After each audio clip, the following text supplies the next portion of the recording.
Kajya kamodoka bamaze iminsi bariko barerekana ndagahende Alvera change Yannick Ulta. Kale kagari ni kape nani? Nataka niamue. Anataka niamue hapa. Jewe ngomba gufata ingingo bunyene. Koromoti. You see? Numurinzi Kiriku akiri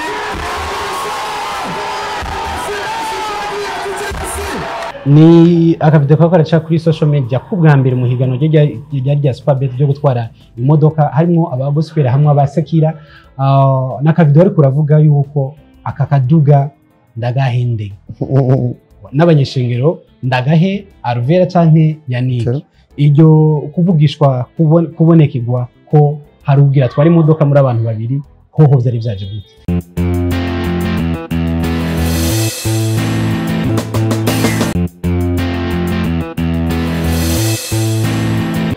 Yes, bakunze open mic.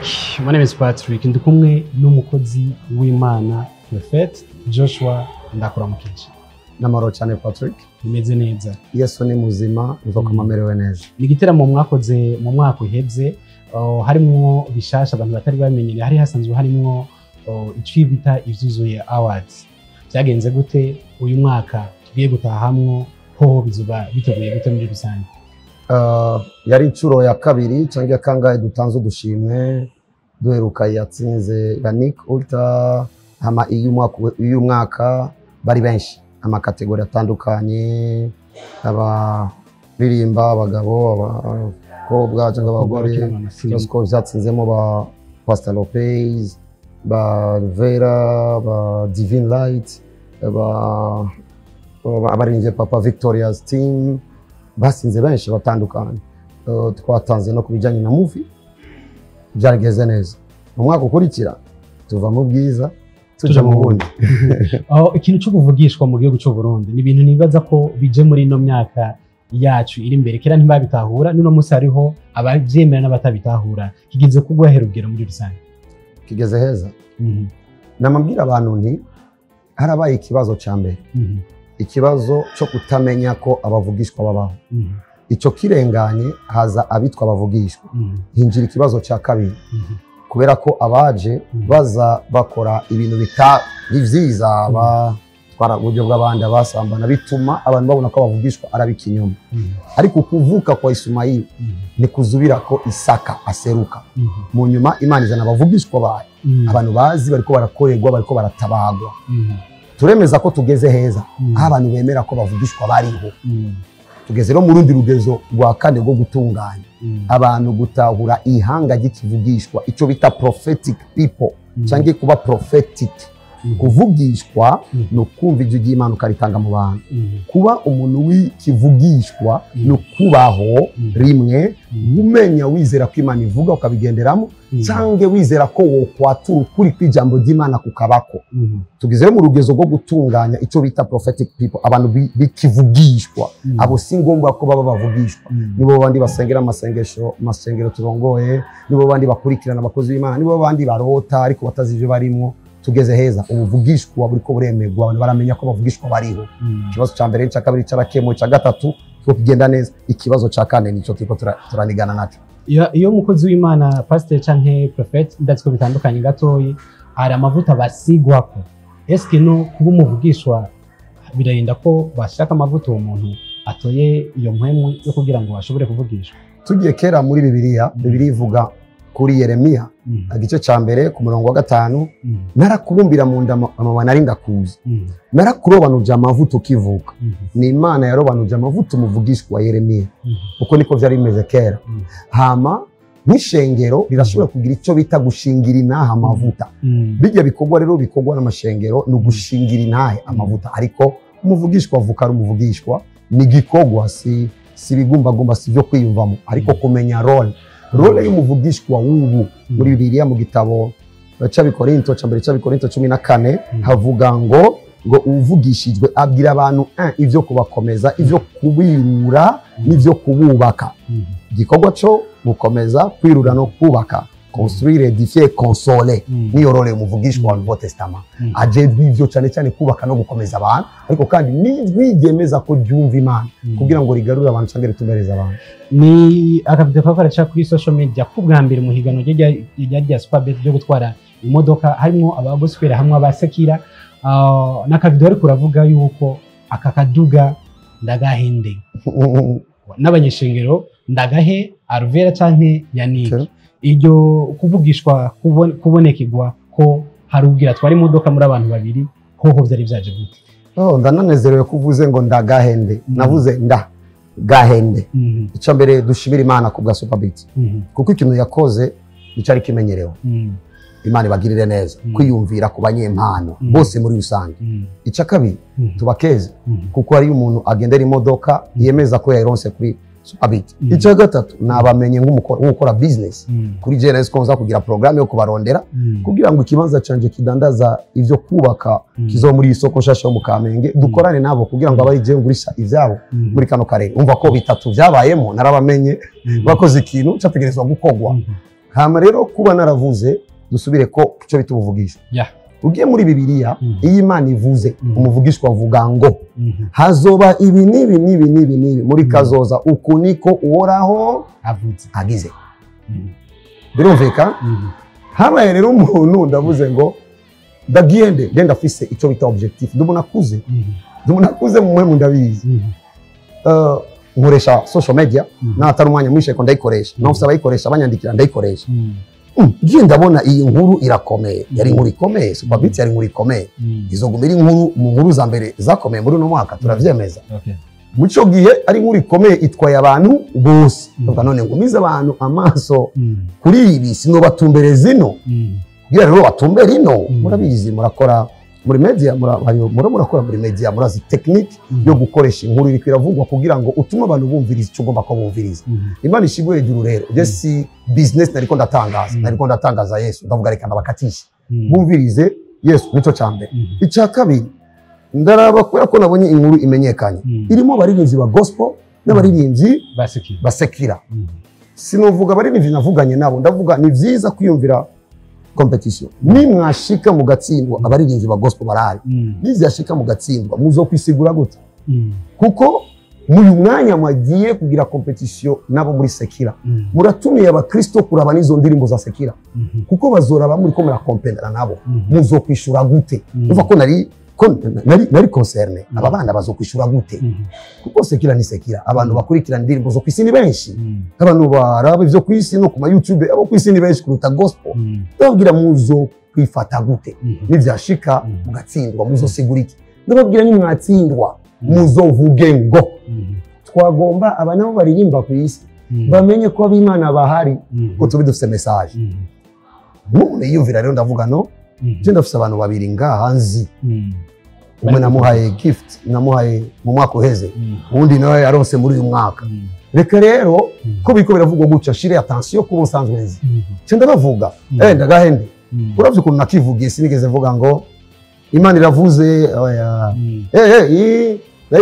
ndagahende hariyo abadasigurwa cyane n'ubuvugisho cyane n'ibyo bashatse kuvuga bafite bato mu jambo ry'Imana bu comment barazibonye bavuga ati yavugishijwe ugakosora gute ku kantu no muri rusange ico nyene rero navuze ko ikintu ca kane tuko turakosora n'abantu bihanga gikivugishwa umugabo ashoboye kuvyuka mu nzu akavuga ndavugishijwe muri nondwi nzoronka cash arayaronga Imana yamubwiye barabizi ko tubikora abakristo barabikora umukristo Paul avuga ngo nimwavuga muvuge nka bavugishijwe biswe ngo jewe ntangu yindwi yanje mvyuka gucya inondwi ndahezagirwa ndavugishije ko muri nondwi zohura n'abantu beza ndavugishije ko muri nondwi izuba rizokwaka kubw'inyungu yanje ndavuze muri nondwi ijoro ryose rizwa ry'amahoro Imana yavuze navuze kandi narabivuze ndagahende sinavuze Imana iravuze amico ni cyambere cya kabiri wibaza ko habaye ikintu kirimo bakristo n'abatara bakristo je novuga ndi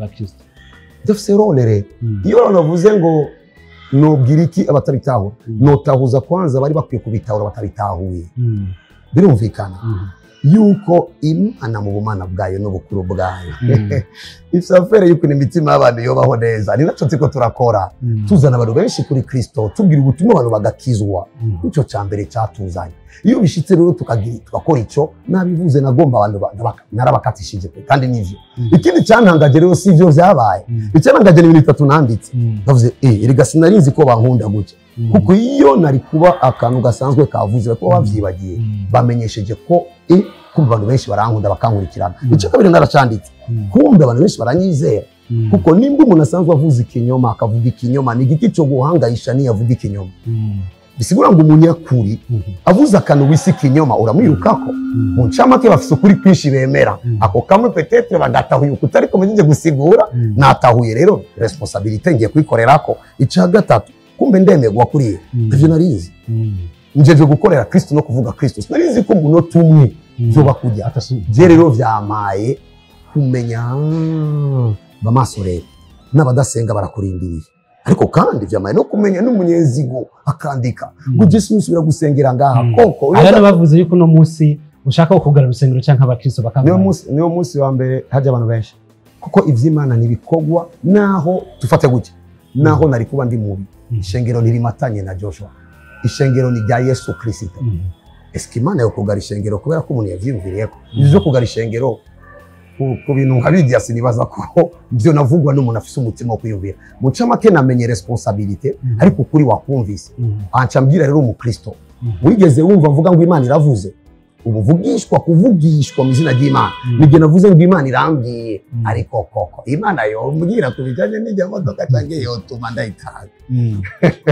kwitanga naco gutwo cyo vuga ati mu nyuma ati harakandi David kasoza ati no gatanga nka gift bisanzwe no ije video ya reka ncisigura ama video ya mbere nayivugiye muri eglise video ya kabiri nayikoreye muri Zoom ikurikirana abantu bo hanze video ya gatatu nayikoze itariki 11 nariko mvugane umuntu akuze nkanje mubona ko koko vyonsaba uko ngira ingomezi ku bintu nkibi mwibuke ko navuze ko dushimira Superbet ico bakoze ni ciza ni mu gihugu umuntu wese azana iterambere ku Murundi hakomerwa amashi kuko natwe nidufasha abakristo gusa ari abayisilamu ari abana badasenga tugurira amakaye naguriye amakaye abana 190 muri uno mwaka bapfa kazindira amazu bose nibasenga muri eglise umuntu wese azanye iterambere birumvikana ariko rero nariko ndasigura kuwa mbere itariki 11 ndababwira mwibaza ko jewe koko n'inkomezi munzi n'ibikogwa Imana yambaye n'urugezo n'imyaka ngeze ko mu gukorera Imana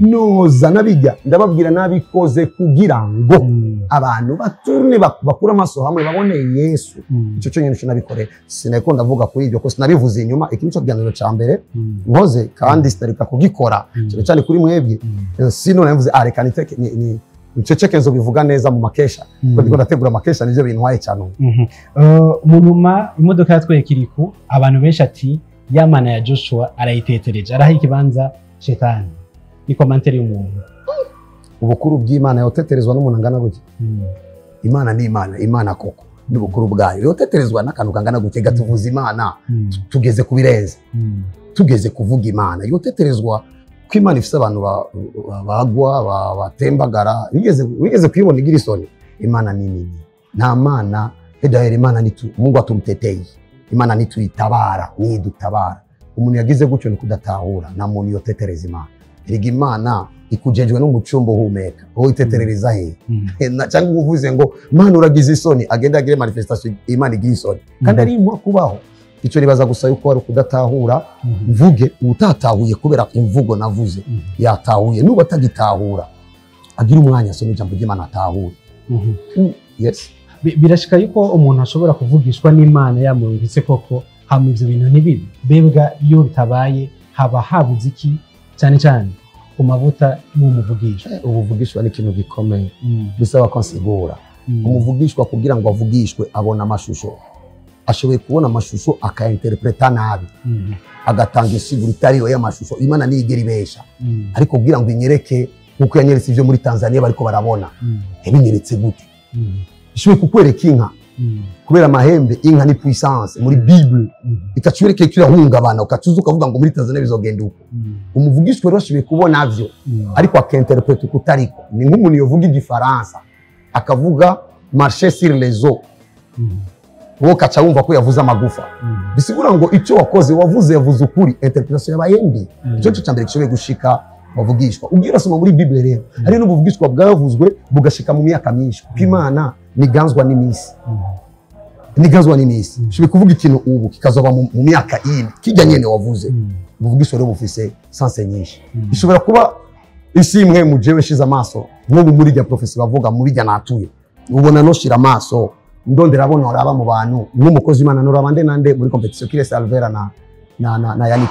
Sigura ngo ndashoboye kuvuga muri yo cadre. Icyo bibagira ni kimwe. Umunsi navuze jewe mu makoraniro kuwa gatandatu ndagahende. Hari kuwa Mungu. Siziko ari kuwa Mungu ku mugoroba cange kuwa mbere baci bavuga batatu ba mbere. Ninde nande babaye ba mbere, ninde yabaye wa gatatu? Alvera. Wa kabiri yabaye. Yannick. Wa gatatu yabaye.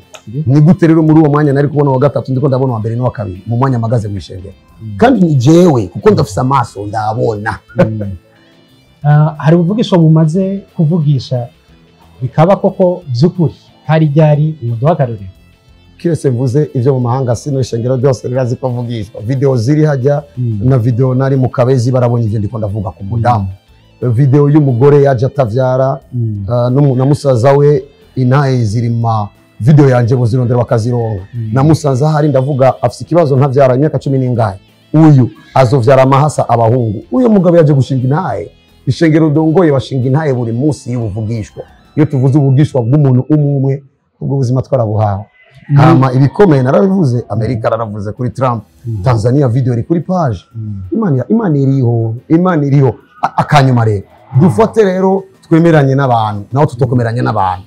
Dufate wowe ubabere ngaha nkuko ndemeranyije n'abantu, sivyo?